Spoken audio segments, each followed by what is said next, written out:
Hello everyone, today we are going to learn basic Scratch tutorial how to move sprite with raw keys.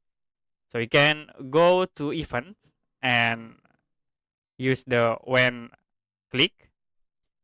The next for the control, use the forever and I will insert if then.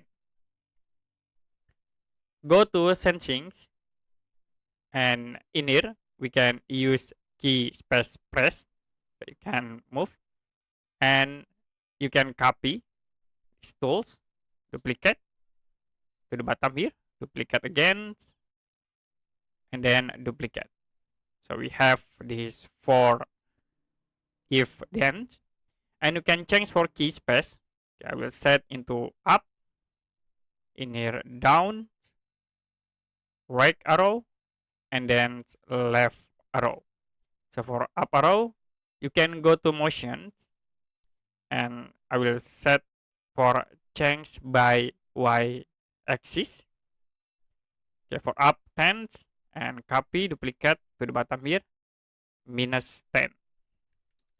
The next for right arrow, change x by 10 point, duplicate and set into -10 point. So you can play in it and then you can use the arrow to move up, down, right and left.